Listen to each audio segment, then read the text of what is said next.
কী তথ্য জানতে চাইবেন মোটামুটি 4-5টে তথ্য। তার মধ্যে কি সর্বপ্রথম জানতে চাইবে, আজকে আমি অন্নপূর্ণার ভেরিফিকেশন নিয়ে কয়েকটা তথ্য আপনাদের সাথে শেয়ার করে নেব।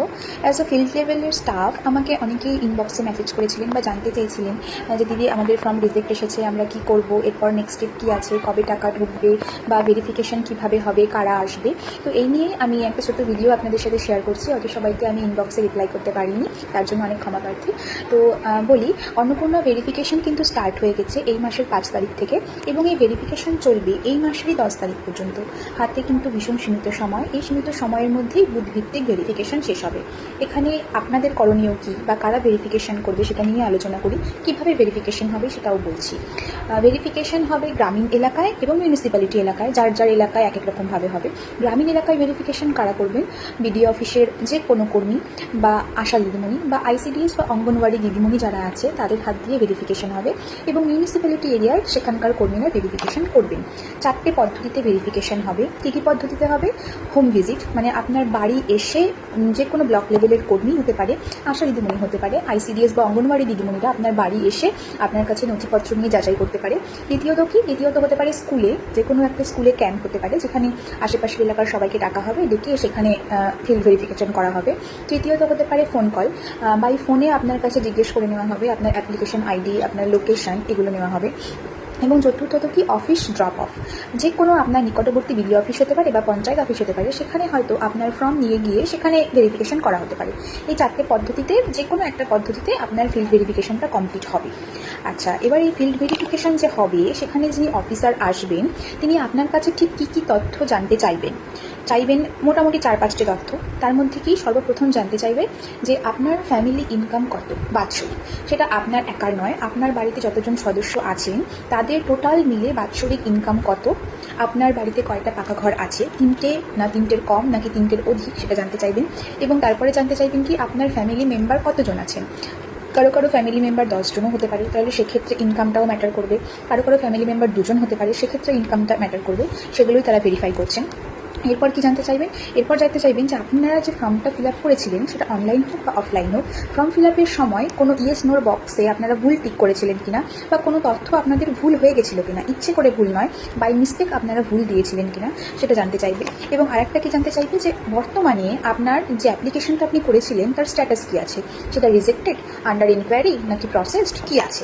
তো এই কটা বেসিক তথ্য জানতে চাইবে আপনাদের কাছে এবং আমি আশা করব আপনারা তথ্যগুলো সব সঠিক পরিমাণে দেবেন, সঠিক দেবেন। আচ্ছা, এরপরে বলি যে কী কী ডকুমেন্টস লাগবে আপনাদের। ডকুমেন্টস বলতে বেনিফিশিয়ারি যে, মানে যিনি ফর্মটা অ্যাপ্লাই করেছেন, আপনার মা হতে পারে, দিদি হতে পারে, বোন হতে পারে, স্ত্রী হতে পারে, তার কী লাগবে এবং ফ্যামিলি মেম্বারদের কী কী লাগবে।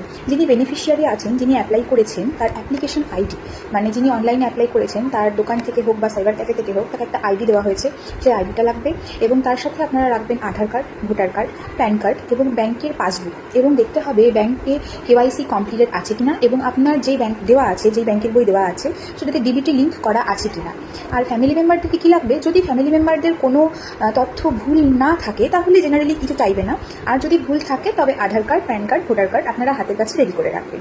আচ্ছা, এবার বলি তথ্য সংগ্রহ হয়ে গেল, এরপরে কী হবে? তথ্য সংগ্রহের পরে আপনার যে বাড়িতে যেটা হলো সেটাকে আমরা বলবো ফিল্ড ভেরিফিকেশন। ফিল্ড ভেরিফিকেশনের পরে যে স্থানীয় অফিস আছে বিডিও অফিসে, সেখানে গিয়ে আপনার তথ্যগুলো সব যাচাই করে ডেটা এন্ট্রি অপারেটর করে দেবে এন্ট্রি। তারপর সেখান থেকে যাবে জেলা স্তরে আপনার যাচাই হবে এবং সেখান থেকে অনুমোদন দেওয়া হবে যে আপনি পাবেন কিনা।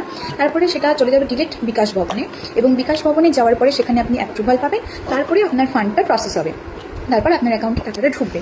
আচ্ছা, এবার বলে রাখি, এত কিছু তো বললাম, এবার আপনারা এখন কি করবেন। আমার মতে আপনারা এখন অযথা কেউ প্যানিক করবেন না। সরকার যেটা করছে তাদের সাহায্য করুন করতে, সবাই টাকা পাবেন আমি মনে করছি। সবার প্রথম কাজ ফোন চালু রাখুন এবং সবসময় হাতের কাছে রাখুন। যেই নম্বর দিয়ে আপনি ফর্ম ফিল আপ করেছিলেন সেই ফোন সবসময় চালু রাখুন এবং হাতের কাছে রাখুন, যে কোনো মুহূর্তে ফোন আসবে। অনেকের ফোন আসা অলরেডি চালু হয়ে গেছে, তাদের কাছে ফোন এসেছিল, কমেন্টে জানাবেন এবং কী কী জিজ্ঞেস করেছিল কমেন্টে জানাবেন। আচ্ছা, অফিস থেকে যখন কল আসবে বা যিনি আপনাকে কল করবেন সে আশা দিদিমণি হতে পারে বা কোনো অফিসার হতে পারে, তাকে সমস্ত তথ্য সঠিক দেবেন, যা আপনি ফর্ম ফিল আপের সময় দিয়েছিলেন সঠিক তথ্য দেবেন। আর কি বলবো, যে প্রয়োজনীয় যে ডকুমেন্টসগুলোর কথা বললাম, যেমন Aadhaar card, PAN card, voter card, এগুলো 1 কপি জেরক্স করে আপনারা আপনাদের ফাইলে বাঞ্চ করে রেখে দিন। কারণ এরকমও হতে পারে কোনো স্কুলে ক্যাম্প বসলো, সেখানে হয়তো আপনাদের বললো যে আপনাদের তথ্যগুলো সমস্ত কিছু নিয়ে আসুন, আমরা এখানে যাচাই করে নেব। তো আমার মতে 1 কপি করে জেরক্স করে নিজেদের সুবিধার্থে আপনারা নিজেদের কাছে রেখে দিন। তো এই ছিল আমার ছোট্ট একটা ভিডিও। যদি আপনাদের ভালো লেগে থাকে বা আপনাদের আরও কিছু যাচাই করার থাকে বা জানতে চাওয়ার থাকে আমার কাছে, তাহলে আমাকে অবশ্যই কমেন্ট করুন। আমি যতটা পারবো আপনাদের জানানোর চেষ্টা করব। Thank you.